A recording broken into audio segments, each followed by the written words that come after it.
فظن أن لن نقدر عليه فنادى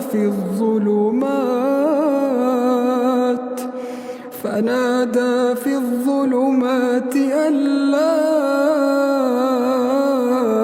إله إلا أنت